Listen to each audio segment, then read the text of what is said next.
Muhammad sallallahu alayhi wa sallam.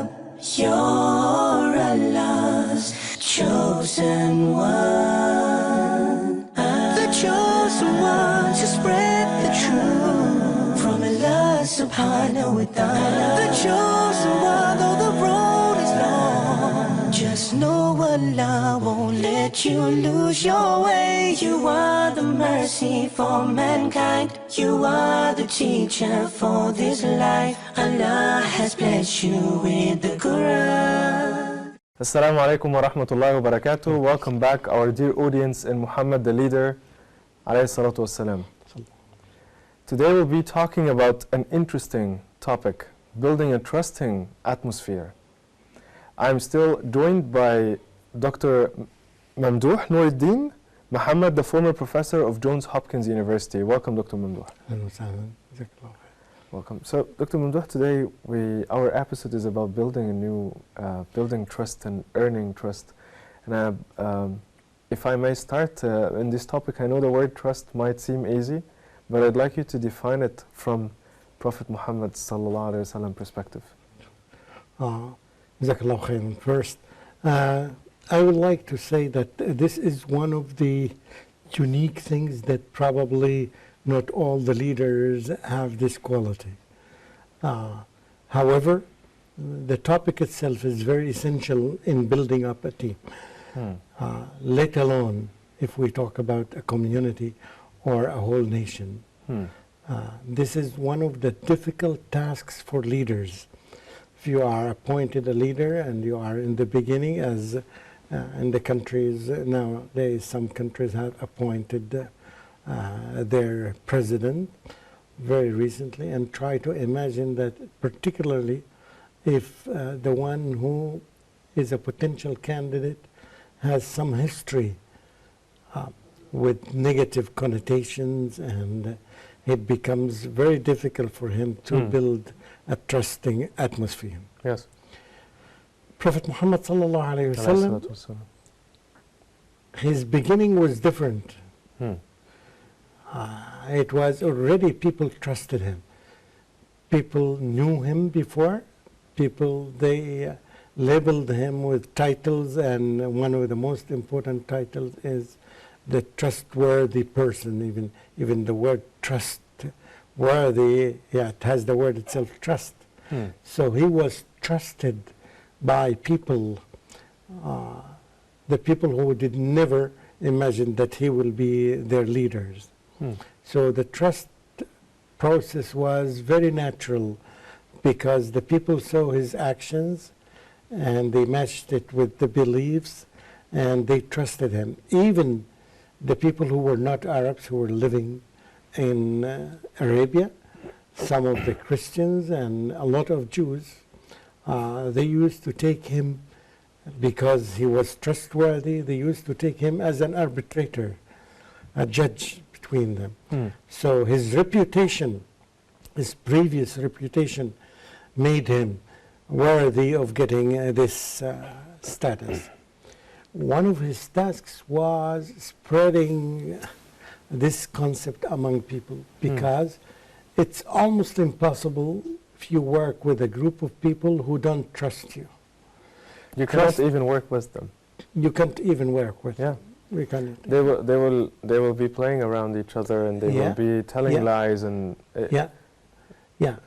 Again, the Prophet ﷺ used the same technique. He used the Quran, to show the importance of these concepts, and this is something that helped him a lot. So he himself said, "Whoever cheats is not from us." Right. To be out of the fold of Islam when you cheat. Right. And therefore the Muslims learn it from day one, that you have to keep your word, you never cheat, and you never do these things. So the word cheat here is a big word. I mean, it is a big word. Because, I mean, it has like so many meanings from different perspectives. Could you elaborate on the word cheat? Like, what does Prophet Muhammad mean when he said cheat? Okay, for example, cheating, yes, let me talk about some examples. If you sell me a product as if it is gold, And then after some time, I discovered that it is not pure gold. Okay. It's gold mixed with some other metals. I'm buying this as pure silk, and I find that it is fabricated silk or, Right. and many other examples. If you say a lie, you make a lie, you say that I am the leader of my tribe and you are not the leader of the tribe. And so faking a personality or not telling the truth. Absolutely. And I think not everybody is cheating. working has the chance to cheat. Yes, this is the issue of the trust. And you know that one of the reasons I would love to stress and highlight this point, one of the reasons why Allah subhanahu wa ta'ala selected the Arabs and particularly Quraysh and particularly this place to carry the final message, because one quality of the people who lived in this area were trustworthy. They did not say the falsehood or lies. Lying was something that's very, very shameful to do. That's why the history of Islam proves that, yes, although the Arabs opposed Prophet Muhammad ﷺ and opposed his message, yet they never made a lie. Right. And they could not lie even when they described Prophet Muhammad ﷺ to the kings of the areas around them, Byzantium, for example, and the king of Persia and the king of Bahrain at that time. Right. Yes. So trust cannot be purchased anyway. Yeah, cannot. They could not say a lie against him because they had this quality. And they were prepared to carry the Quran because they didn't lie. Otherwise, they could have lied about. They could have said that Muhammad taught us the Quran sallallahu alaihi wasallam in such a way, and they play with words or they change some words. They never did that. All the Arabs, this was the nature of the Arabs, which is something very positive and made them, really good candidate for memorizing the Holy Quran. Right. So, Dr. Mamdouh, while we move on through the trust stages, we know that it grows up gradually. Okay, so the first thing we know, it cannot be purchased, but to build trust with you, I need to do this gradually and by moving forward in steps. Could you tell us a little bit more about the there are three processes about trust. They say that trust gaining and trust building, and the last one, let me check. Trust maintaining. Yes, the trust maintaining the trust that you gain. Right. First, you have to work in order to gain the trust of the people. So trust gaining, how can we do that? How can we go through the first phase? You just answered part of it when you said that trust cannot be bought. Those presidents and those leaders and those people who have some power, they cannot gain the trust of the people. They cannot buy it. They can buy the votes. They can buy, other things, but they cannot say, you cannot say, for example, if you ask a group of people about someone, let's hear what they are going to say. Yeah, and each one would say something totally different than the others. Right. And this is the truth. And when you reverse this issue and you say that, what did the people say about Prophet Muhammad sallallahu alaihi wasallam? Once his name is mentioned, you will find the people's response is the same, which is, yes, the Amin, the trustworthy, the trustworthy, the trustworthy. And Prophet Muhammad sallallahu alaihi wasallam got this when he was a young person, long ago before he became a messenger, which is very important for the parents to teach their kids as early as possible to avoid all things that would take the trust from them. Cheating, kidding, and then you say that, oh, I'm sorry, I was just kidding, I was not saying the truth. And this is something very serious, and parents should deal with this. Parents and teachers should deal with this very seriously, and the whole society would deal with this very. You would find something good about some Western countries. When they cheat, when they lie, they would say, I did that. Which is, of course, it's bad to do a lie, to make a lie, to invent a lie, yet it's also a positive thing that you confess that you did this. So, and this is the minimum thing that we accepted.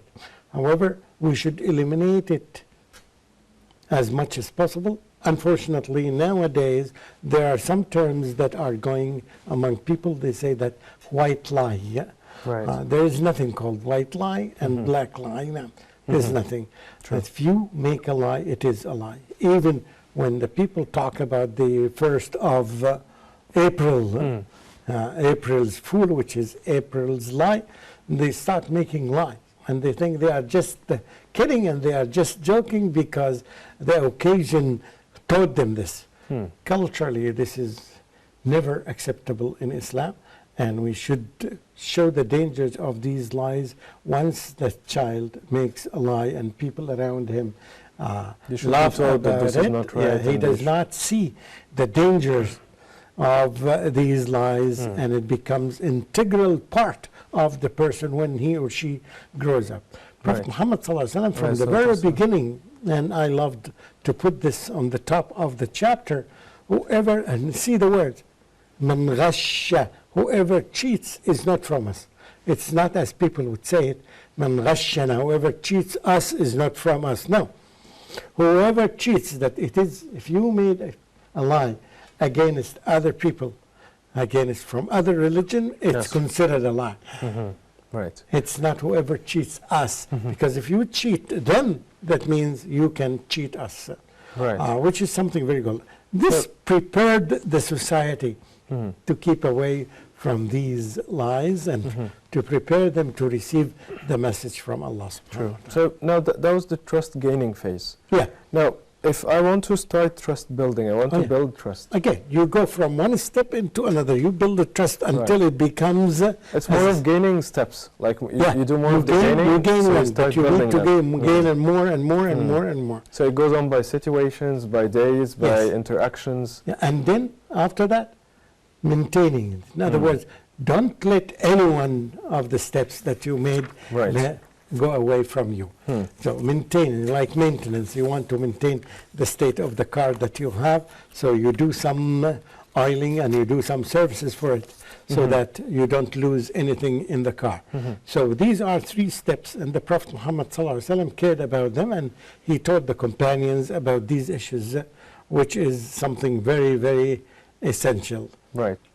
All right, Dr. Mamdouh, thank you so much for this point of information. Now we'll be moving right after the break to the challenge Prophet Muhammad ﷺ faced with the people of Mecca. Our dear audience, stay with us. We'll come back to continue talking about this interesting topic after the break.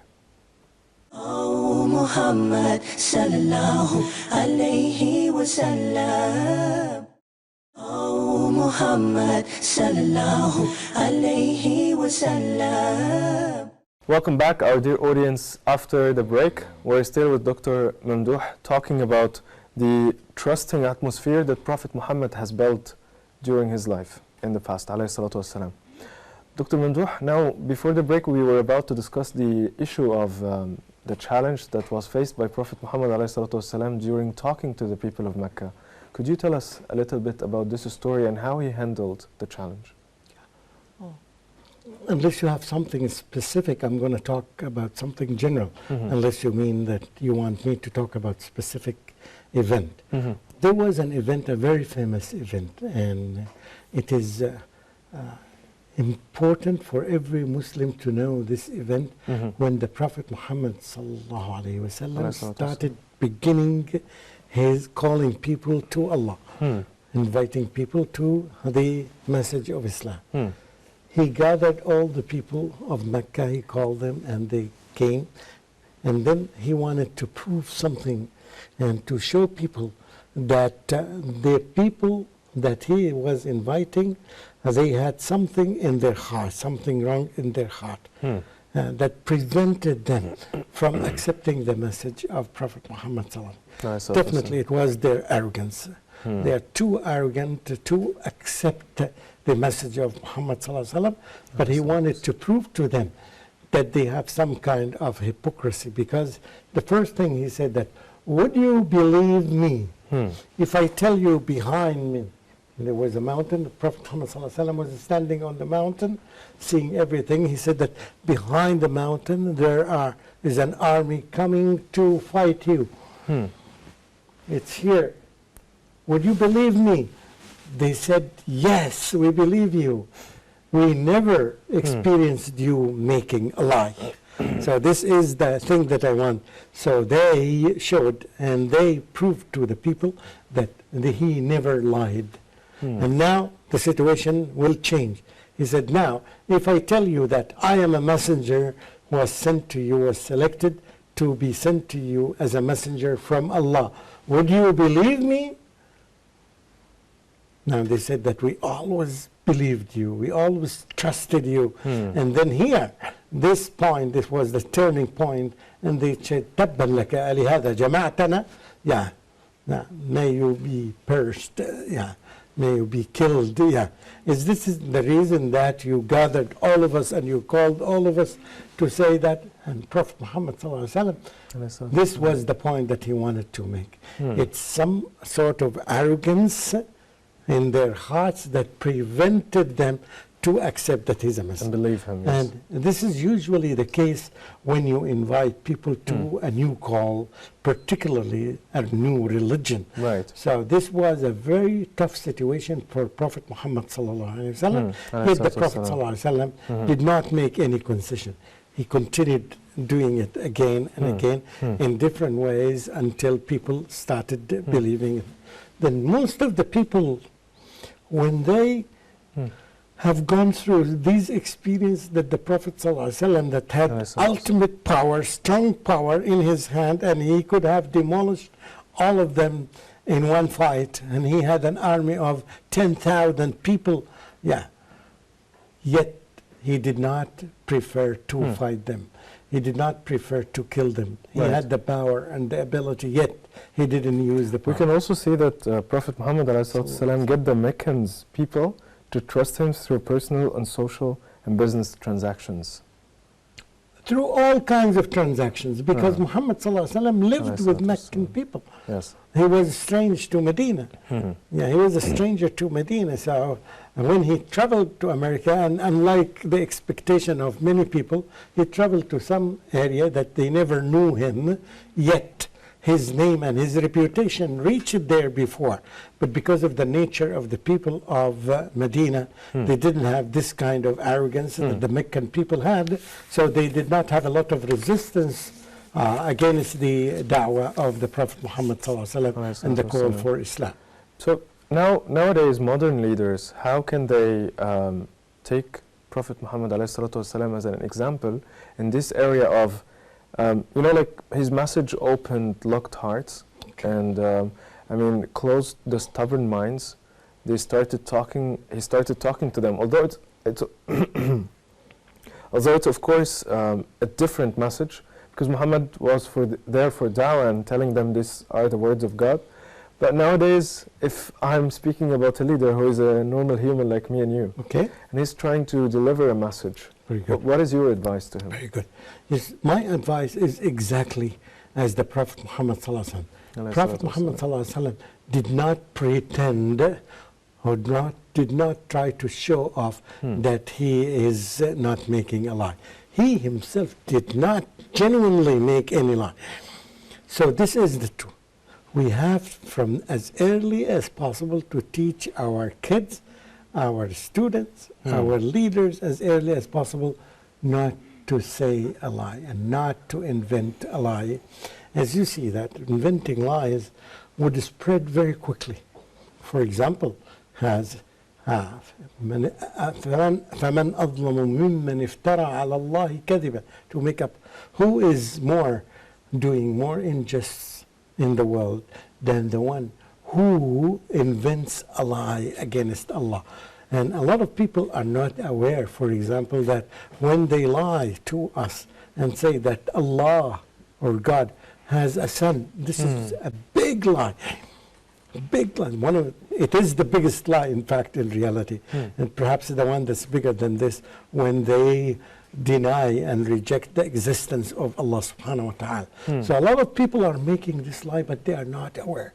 when you say something again, and this lie is who? Against who? Against Allah. When you describe something that he has a son or he has a wife or he has assistants, these are all kinds of lies, and they should be avoided as early as possible. So leaders and potential leaders and candidates as early as possible. The only way to guarantee this is to have the whole society, the people don't make a lie. Because after you leave the school, you will go to a workplace. And if you used to lie in your life, you will never be able to hide this. People will discover you, and from your talk, they will pick up some contradictions, and they will know that you are a liar. So, Dr. Mamdouh, in a previous episode, you told me that nowadays, people, for example, in Japan, they are moving towards having workplaces area, people who are working together, to have it like a glass. You can see what's happening everywhere.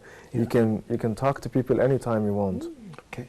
Now, I want to take an example of, for example, a university or a school or a workplace, a bank, anything, a hospital, where people are almost thousands working in one entity, and there must be one leader leading this entity. How is it easy for him or her to be able to communicate with all of these people? Because usually how it works is that they cascade the communicated message to maybe middle management, as I read through some of the chapters, and then the middle management cascade this. Like, I mean, the first-hand talk, is it important in this case? In big number organizations, usually it is hard, it is very difficult. That's why you have a leader and senior leaders and middle managers, and you have all these ranks. So each one of them would be responsible for a small segment or a small group of people, not very. All right. The same thing Which with they the can talk to. Yeah, they can talk to. This is, it's not necessarily that who works in such a section or a segment or specialty or specialization to directly meet with the leader. It's very difficult. We have never seen this case. Even the Prophet ﷺ did not meet everybody in Mecca. In person, okay. In person. It's not necessary. You all the time, you have some assistants who take the message from you and you relate it to or convey it to the second grade of the companions or the employees. So it is doable in a different way, as I said. It's not necessary at all that the leader should meet everybody. It's almost impossible. A president of a huge country like Russia or like China, for example, or India, it's almost impossible to meet even with the leaders of these people. So it is something that with new organizations, with some thinking, you can divide the organization into segments and sections, and this is done almost everywhere in the world. Right.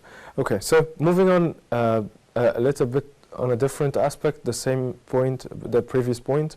Now, in trust gaining and then building and then maintaining, there must be consistency. The point that that was one of our episode's topics previously. Yes. So now if I want you to maybe integrate both points and tell me how could a person be careful while they are sure they are making the building process correctly and it's consistent. Yeah. If you, as I said, it depends on your intention. If you want to deceive the people, right, you will never be able to deceive them for a long time. By any means, they will discover you. One day. The only way is to be consistently avoiding lying. Trustworthy. Yeah, trustworthy all the time. It's not trustworthy. I was trustworthy, but now I started doing something different. I will lose the trust that I gained very quickly. Yes. And many people and many leaders, by few events, they lost the trust of their followers. They were very famous. They reached to the top and high. And then all of a sudden they fell down very quickly because the people took the trust from them. So that takes me to the last point in our episode today, trust maintenance. what happens is sometimes people do mistakes, and then people get aware that these people are not trustworthy as we thought they are. But then, we as humans, we make mistakes, and then we want to recover and come back stronger as we were. Yeah. And we don't want to make mistakes and deceive people again. People again. What is your advice here? My advice here is to be frank, very transparent. I did this mistake, so I apologize for everyone that because of the causes and the problems that I caused when I did this. I did it, and I didn't know at that time this was a big mistake, but I realized after some time that it is a mistake. Therefore, I realized for this mistake that I have done a year and a half or 2 years back or even last week. So apology and being very frank and sincere, people will feel that. Because in hypocrites' case, you usually discover, even from the tone that the person speaks, that he's not sincere. He's meaning something else. He wants to divert our thinking from this way to the other way. Right. So people will discover. So the best way to be frank. And we see what happens with the politicians nowadays. You see that today they say something, and tomorrow they apologize and they say that I'm sorry, I didn't mean that, which is not acceptable, of course. Right. But anyway, it's because of they are not sincere to be frank people all the time, and they want to play with politics, and this helps them to lose their dignity and their trust from all the people very, very quickly. Yes. Dr. Mamdouh, thank you so much for the great advice and for today's episode. We're all having the pleasure of having you. Thank you. Thank you. Our dear audience, that was the last thing and the last comment from Dr. Mamdouh during our episode today. And let me remind you, we were talking about building a trusting atmosphere. We, inshallah, hope to see you very soon in our next episode. Stay safe. Wassalamu alaikum wa rahmatullahi wa barakatuh. Oh Muhammad sallallahu alayhi wa sallam,